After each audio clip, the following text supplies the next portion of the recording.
नमस्कार मित्रों आज जो हम वंशावली पेश करूंगा वह पूरी तरह से विष्णु पुराण पर आधारित होगी।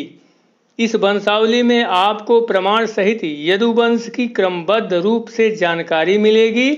इसलिए यदि यादव वंश के बारे में विधिवत जानकारी लेना है तो इसे अंत तक देखना होगा। तो चलिए प्रारंभ करते हैं। यहाँ देखिए, नारायण से ब्रह्मा जी पैदा हुए, ब्रह्मा से अत्रि और अत्रि से चंद्रमा, फिर चंद्रमा से 3 लोग पैदा हुए, तारा, बुध और पुरुरवा। इसके बाद पुरुरवा की पत्नी से 6 लोग, आयु, सुतायु, सत्यायु, रथ, विजय और जय पैदा हुए। और इनमें से आयु की पत्नी प्रभा जो राहु की कन्या थी, उससे 5 लोग पैदा हुए, नहुष, छत्रवृद्धि, रंभ, रजि और अनेगा। अब इन 5 में से आयु के बड़े पुत्र नहुष थे और नहुष की पत्नी ब्रज कुमारी से यति, ययाति, संयाति, आयति, बियति और कृति 6 लोग पैदा हुए। अब यहाँ पर हम नहुष के पुत्र ययाति को लेकर ही आगे बढ़ेंगे। यहाँ पर देखिए, राजा ययाति की 2 पत्नियां थी। पहली पत्नी का नाम देवयानी था जो शुक्राचार्य की बेटी थी, और ययाति की दूसरी पत्नी का नाम शर्मिष्ठा था जो वृषपर्वा की कन्या थी। मित्रों, इसी राजा ययाति की दोनों पत्नियों से कुल 5 महाप्रतापी पुत्र पैदा हुए, जिनका वर्णन ऋग्वेद में मिलता है, जिन्हें ऋग्वेद में पंचजन्य पुरुष कहा गया है। इसलिए यादव आधुनिक क्षत्रिय नहीं बल्कि पौराणिक और वैदिक क्षत्रिय हैं, जिनका वर्णन वेदों और पुराणों में मिलता है। अब आगे देखिए, राजा ययाति के दोनों पत्नियों में देवयानी के 2 पुत्र यदु और तुअर्सु पैदा हुए, और ययाति की दूसरी पत्नी शर्मिष्ठा से द्रह्यु, अनु और पुरु पैदा हुए। मित्रों, ययाति के इन 5 पुत्रों से 5 महत्वपूर्ण वंशों की उत्पत्ति हुई।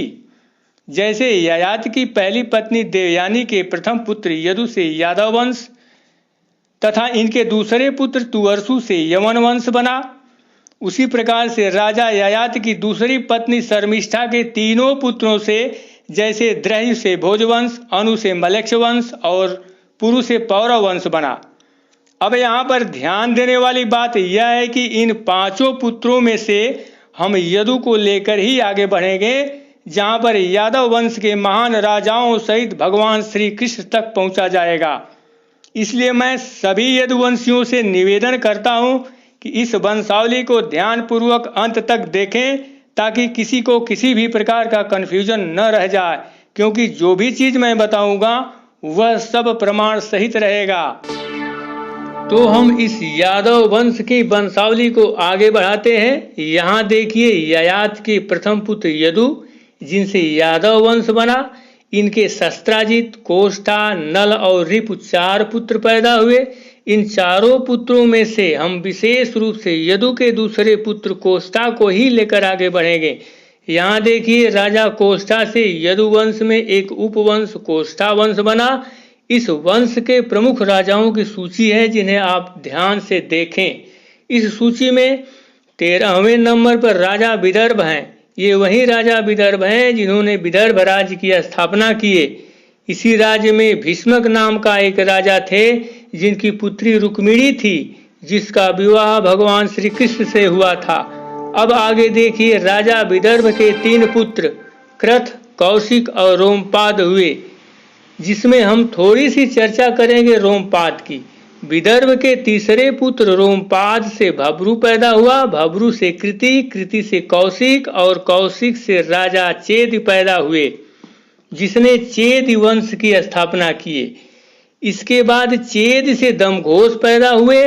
इसी दमघोष का विवाह श्री कृष्ण की बुआ सुतश्रवा यानी वसुदेव जी की बहन से हुआ था, जिससे शिशुपाल पैदा हुआ, जिसका वध भगवान श्री कृष्ण ने किया, जैसा कि सभी लोग इस बात को जानते हैं।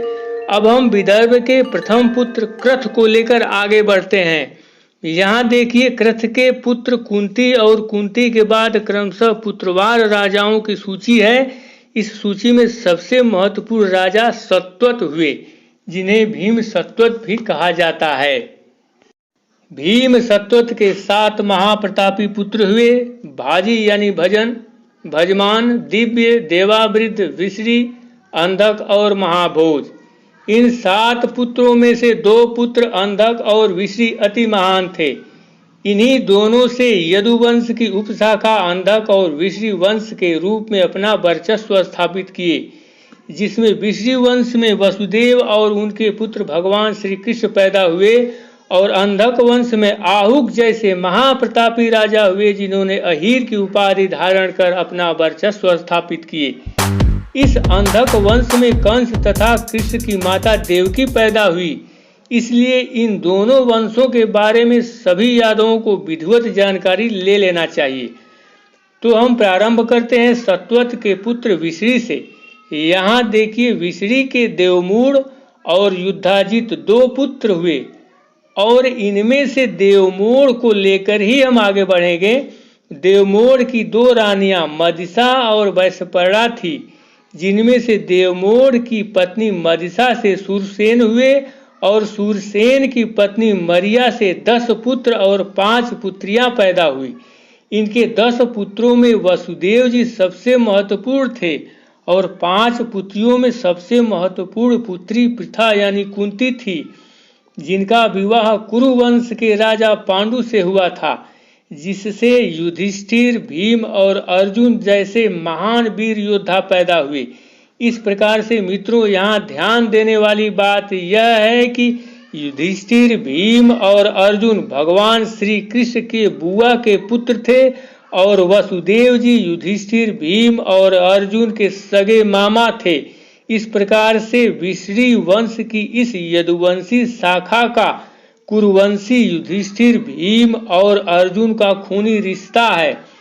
और इतना ही नहीं, सूरसेन जी की पुत्री जो श्रुतश्रवा थी, उसका विवाह चेदिराज दमघोष से हुआ था, जिससे शिशुपाल पैदा हुआ था, जिसका वध भगवान श्री कृष्ण ने 100 अपराधों के क्षमा करने के बाद कर दिए।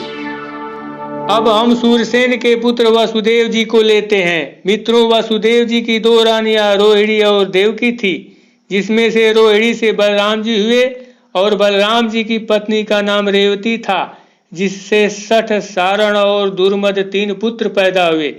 अब इधर देखिए, वासुदेव जी की दूसरी पत्नी देवकी थी, जिससे 7 पुत्र और 1 कन्या योग निद्रा पैदा हुई, जो भगवान श्री कृष्ण से पहले 7वें नंबर पर पैदा हुई थी। ये वही योग निद्रा है जिसे कंस मारना चाहा, किंतु वह उसके हाथ से छूटकर आकाश मार्ग से विंध्याचल पर्वत पर चली गई, जहां आज भी अष्टभुजी मां के रूप में विराजमान है।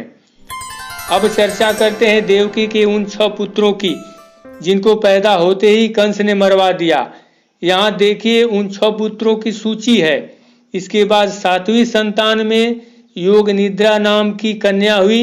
इसके बाद 8वें संतान के रूप में देवकी की गोद में भगवान श्री कृष्ण का जन्म हुआ और आगे के क्रम में श्री कृष्ण की 16,101 रानियां थी, जिनसे 1,80,000 पुत्र हुए, जिसका वर्णन विष्णु पुराण के अध्याय 15 की ये श्लोक कुछ इस प्रकार से बयां करते हैं, जिसको यहाँ देखिए और पढ़ लीजिए। किंतु भगवान श्री कृष्ण की प्रमुख रूप से 2 ही रानियां थी, जिसमें से प्रमुख रानी रुक्मिणी से प्रद्युम्न पैदा हुए और प्रद्युम्न से अनिरुद्ध हुए और इसके बाद अनिरुद्ध की पत्नी सुभद्रा से वज्र पैदा हुए। मित्रों, ये तो रही बात सूरसेन के पुत्रों और पौत्रों की, जिसमें भगवान श्री कृष्ण भी थे। किंतु अब हम सूरसेन के भाई पार्जन्य के बारे में बताऊंगा। मित्रों, यहाँ सूची देखिए। इस सूची में पार्जन्य के कुल 9 पुत्र थे, जिसमें से तीसरे पुत्र नंद बाबा थे। मित्रों, ये वही नंद बाबा हैं जहां पर भगवान श्री कृष्ण का लालन पालन हुआ था। मित्रों, यहाँ पर ध्यान देने वाली बात यह है कि कुछ लोग कहते हैं कि भगवान श्री कृष्ण का जन्म किसी दूसरे वंश में हुआ था और उनका लालन पालन यादव कुल में हुआ था। किंतु मित्रों, यहाँ स्पष्ट है कि सूरसेन के पुत्र वासुदेव जी थे और सूरसेन के ही भाई पार्जन्य जी थे, जिससे नंद बाबा पैदा हुए। और इस प्रकार से वासुदेव जी और नंद बाबा रिश्ते में दोनों भाई थे। जो एक ही परिवार से बिलोंग करते थे, जो दोनों ही यादव कुल के ही थे। अतः भगवान श्री कृष्ण का जन्म और लालन पालन दोनों ही यादव कुल में ही हुआ था। इसके संबंध में विष्णु पुराण के अध्याय 11 के श्लोक 28 और 29 में तो स्पष्ट रूप से वर्णन मिलता है, जिसको आप लोग यहाँ स्वयं देख सकते हैं। कुछ ऐसा ही वर्णन मिलता है। विश्री के कारण यह वंश विश्री कहलाया और यदु के नामानुसार इस वंश के लोग यादव कहलाए। इसके अलावा भगवान श्री कृष्ण ने तो अर्जुन को उपदेश देते समय स्वयं कहे हैं, विश्री वंशियों में वसुदेव पुत्र श्री कृष्ण और पांडवों में अर्जुन मैं हूँ, मुनियों में वेद व्यास और कवियों में कवि शुक्राचार्य भी मैं हूँ। इसके अलावा भगवान श्री कृष्ण को तो स्वयं अर्जुन ने भी गीता उपदेश के समय यादव नाम से संबोधित किए हैं, जिसका वर्णन कुछ इस प्रकार से है।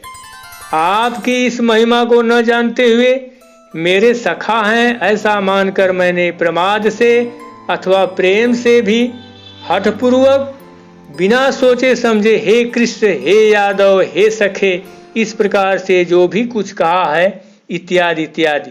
तो मित्रों, इस प्रकार से स्पष्ट हुआ कि भगवान जो सबके भगवान हैं उनका जन्म यादव कुल में हुआ और उनका लालन पालन भी यादव कुल में ही हुआ था। किंतु मित्रों, ये तो रही बात विश्री वंश की, लेकिन जब तक हम लोग अंधक वंश के बारे में न जान लें तब तक इस यादव वंश की अधूरी जानकारी ही रहेगी। तो मित्रों, इसके पहले आप लोगों ने जाना कि सत्वत के 7 पुत्रों में विश्री और अंधक 2 महान पुरुष थे, जिसमें विश्री के बारे में आप लोगों ने जाना। अब हम सत्वत के पुत्र अंधक के बारे में बताऊंगा, जहां पर आप लोगों को कंस और उसकी बहन देवकी मिलेगी। यहाँ देखिए, अंधक के 4 पुत्र कुकुर, भजमान, सुचिकंबल और वहिर्ष थे। इनमें से अंधक के बड़े पुत्र कुकुर के नीचे क्रमशः पिता पुत्रों की सूची है। इस सूची में तंबरु के 2 पुत्र मित्र और अनु हुए, जिसमें से मित्र के आनक दुंदुभी और आनक दुंदुभी के अभिजीत हुए और अभिजीत के पुत्र पुनर्वसु हुए। और इसी पुनर्वसु के महाप्रतापी पुत्र आहुक थे, जो अहीर की उपाधि धारण करते थे। यहाँ ध्यान रहे, अहीर की उपाधि केवल यादव ही धारण कर सकता है। इस पुनर्वसु की एक कन्या भी थी, जिसका नाम आहुकी था। अब आगे चलते हैं। महाबलशाली आहुक के 2 पुत्र अग्रसेन और देवक हुए, जिसमें अग्रसेन के 6 पुत्र और 4 कन्याएं थी। इनके 4 पुत्रों में एक पुत्र कंस था, जिसे सभी लोग जानते हैं, और इनकी पुत्रियों की सूची ये है, जिसे आप लोग देख सकते हैं। अब इधर देखिए, आहुक के दूसरे पुत्र देवक हैं। इनको 4 पुत्र तथा 7 पुत्रियां थी। इन 7 पुत्रियों का विवाह वासुदेव जी से हुआ था, जिनमें से देवकी के गर्भ से भगवान श्री कृष्ण का जन्म हुआ था, जिनका वर्णन पीछे किया जा चुका है। इस प्रकार से अंधक और विश्री वंश में खूनी रिश्ता का संबंध है, जो सभी यदुवंशी ही थे। किंतु मित्रों, यह यादव वंश इतना विशाल है कि इसे एक छोटे से वीडियो में पूरी तरह से वर्णन कर पाना असंभव है, क्योंकि इसकी विशालता के बारे में विष्णु पुराण के अध्याय 15 के ये श्लोक कुछ इस प्रकार से बयां करते हैं, जिसे आप लोग स्वयं देख सकते हैं। जो गृहाचार्य यादव कुमारों को धनुर्विद्या की शिक्षा देने में तत्पर रहते थे, उनकी संख्या 3 करोड़ 88 लाख थी। फिर उन महात्मा यादवों की गणना तो कर ही कौन सकता है, जहां हजारों और लाखों की संख्या में सर्वदा यदुराज अग्रसेन रहते थे। तथा देवासुर संग्राम में जो महाबली दैत्यगण मारे गए थे, वे मनुष्य लोक में उपद्रव करने वाले राजा लोग होकर उत्पन्न हुए। उनका नाश करने के लिए देवताओं ने यदुवंश में जन्म लिया, जिसमें कि 101 कुल थे। उनका नियंत्रण और स्वामित्व भगवान विष्णु ने ही किया। वे समस्त यादवगण उनकी आज्ञा अनुसार ही वृद्धि को प्राप्त हुए। इस प्रकार से जो पुरुष इस विश्री वंश की उत्पत्ति के विवरण को सुनता है, वह संपूर्ण पापों से मुक्त होकर विष्णु लोक को प्राप्त कर लेता है। मित्रों, इस विशाल यादव वंश को मैंने एक छोटे से वीडियो के माध्यम से जानकारी देने का जो प्रयास किया, यदि यह जानकारी अच्छी लगी हो तो इसे सभी लोगों तक पहुंचाने का नेक काम अवश्य करिएगा।